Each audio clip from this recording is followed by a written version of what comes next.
Have you ever wondered if our world is real, or could it be a giant, complex simulation? This is the question at the heart of simulation theory, the idea that what we experience as reality might be a computer program created by a more advanced intelligence. It might sound like science fiction, but some physicists and philosophers take this idea seriously. The concept of a reality beyond our own isn't new. Many religions and belief systems have long proposed the existence of a spiritual realm, or a higher power that orchestrates our lives. Think of heaven and hell, reincarnation, or the idea of karma. These beliefs suggest that our physical world is just one layer of existence. Simulation theory offers a modern, technological twist on this age-old question. It asks us to consider the possibility that we're living in a highly sophisticated video game, our senses feeding us information that isn't entirely genuine. But if that's true, who are the programmers behind this grand simulation, and what is their purpose in creating us? While we may never know for sure if we're living in a simulation, the possibility invites us to question the nature of reality and our place within it. It's a thought-provoking idea that pushes the boundaries of our understanding and sparks our curiosity about the universe and our existence. Think about the word programming. In the context of computers, it refers to the specific instructions that tell the computer how to operate. But what if we apply this concept to human beings? Are we programmed in some way? Do we operate based on a set of instructions instilled in us from a young age? Our upbringing, culture, and experiences shape our beliefs, values, and behaviors. From the moment we're born, we're bombarded with information, rules, and expectations from our families, schools, and society as a whole. This constant input acts as a kind of programming, shaping our understanding of the world and influencing how we interact with it. Consider the concept of common sense. What we consider common sense is often a set of unwritten rules and assumptions specific to culture. These unwritten rules, passed down through generations, influence our decisions and actions, often without us even realizing it. In a sense, we are all products of the programming we've received throughout our lives. This programming influences our perception of reality, our relationships, and even our own sense of self. But what if we could understand this programming, decode it, and perhaps even rewrite parts of it? This is where the idea of hacking comes into play. Let's look at a familiar example of programming, the traditional education system. Schools are often compared to factories, churning out students equipped with a standardized set of knowledge and skills. While schools serve a vital purpose in society, it's worth considering how the structured environment and curriculum act as a form of programming. Students are taught to follow rules, meet deadlines, and strive for good grades, often within a rigid framework that emphasizes conformity. This system can be effective in instilling basic knowledge and discipline, but it can also stifle creativity, critical thinking, and individuality. Think about the subjects taught in school. History, for example, is often presented from a specific perspective, shaping our understanding of the past. Similarly, the way math and science are taught can influence our problem-solving approaches and how we view the world around us. Even seemingly simple things like classroom seating arrangements can impact our learning experience. Rows of desks facing the teacher promote a passive learning environment, while collaborative group work encourages interaction and shared learning. School in many ways demonstrates how external factors can shape our thinking and behavior. By understanding the subtle ways in which programming operates, we can begin to question the information we receive and develop a more critical and discerning view of the world around us. In the digital world, hackers are individuals who possess a deep understanding of computer systems and can manipulate them to achieve their goals. But what about hacking in the context of human behavior? Are there people who have cracked the code of human psychology and use this knowledge to influence others? The answer is a resounding yes. We encounter these social hackers every day. Skilled salespeople, charismatic leaders, masterful storytellers. These individuals possess an innate ability to read people, understand their motivations, and use this knowledge to persuade and influence. These social hackers aren't necessarily malicious. They might use their skills for good, inspiring others, building movements, or creating positive change. However, there's also the potential for manipulation, using these skills to exploit others for personal gain. Think about advertising. Advertisers are experts at understanding consumer psychology, using compelling imagery, catchy slogans, and carefully crafted messages to influence our purchasing decisions. Similarly, politicians and public figures often employ persuasive rhetoric, emotional appeals, and carefully constructed narratives to sway public opinion. Understanding the principles of social hacking can empower us to become more discerning consumers of information, and more aware of the subtle ways in which others attempt to influence our thoughts and actions. Section 5. Reprogramming the mind, persuasion and influence. If our beliefs and behaviors are a product of programming, then it stands to reason that this programming can be altered or even rewritten.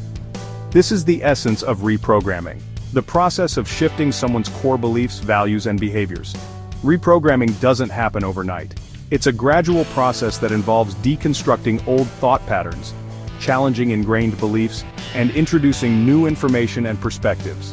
Therapists, counselors, and life coaches often guide individuals through this process, helping them identify limiting beliefs and develop healthier coping mechanisms.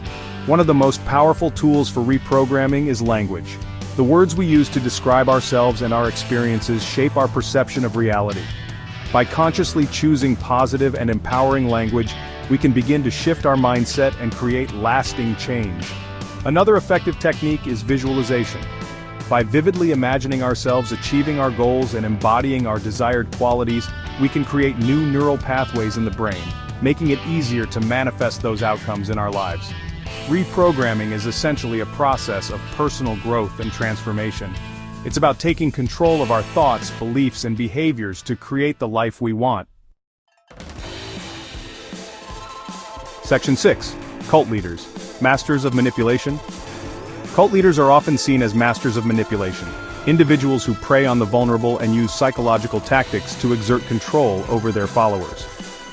While this is a complex issue with no easy answers, it's worth considering how cult leaders might utilize principles of programming and reprogramming to achieve their aims. Cults often target individuals who are feeling lost, isolated, or disillusioned with mainstream society. They offer a sense of belonging, purpose, and belonging, a seductive proposition for someone searching for meaning in their life. Once an individual is drawn into the group, the process of reprogramming begins. Cult leaders often employ techniques like love bombing, showering new recruits with affection and attention to foster a sense of dependence and loyalty. They may also use fear, guilt, and shame to control their followers, isolating them from their support networks and reinforcing the cult's ideology. Cults often create a closed system of information, controlling what their members read, watch, and listen to. This information control helps to solidify the cult's worldview and prevent dissenting opinions from taking root. While most people who encounter cults never become members, understanding the tactics used by these groups can help us recognize and resist undue influence in our own lives. Section 7. The red pill or the blue pill. Choosing your reality. In the film The Matrix, the protagonist, Neo, is offered a choice. Take the blue pill and remain blissfully ignorant within the simulated reality of the Matrix, or take the red pill and face the harsh truth of the real world. This iconic scene raises a profound question. Do we want to live in a comfortable illusion, or do we have the courage to confront reality, however unsettling it may be? The decision to unplug from the Matrix is a metaphor for personal awakening. It's about questioning our assumptions, challenging the status quo, and seeking truth even when it's uncomfortable. This process of awakening can be liberating, but it can also be isolating. When we start to see the world differently from those around us, we may feel like outsiders, questioning the beliefs and values that once defined our reality. Ultimately, the choice of whether to take the red pill or the blue pill is a personal one.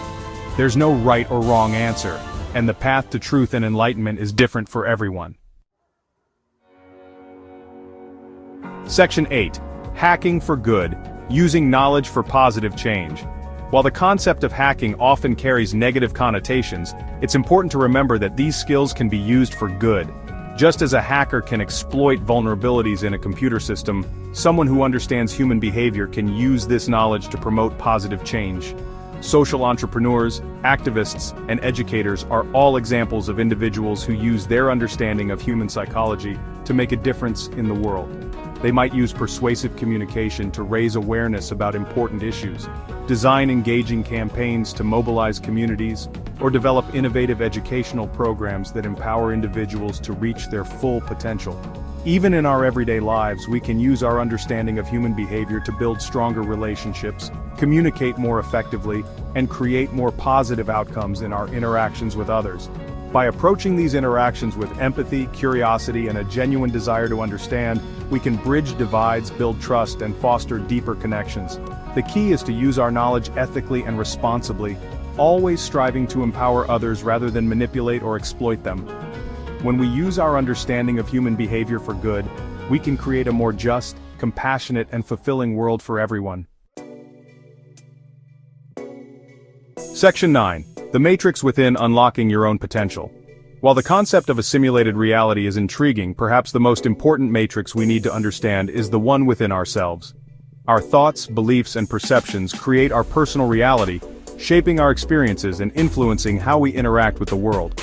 By becoming aware of our own internal programming, we can start to identify limiting beliefs, challenge negative self-talk, and cultivate a more positive and empowering mindset.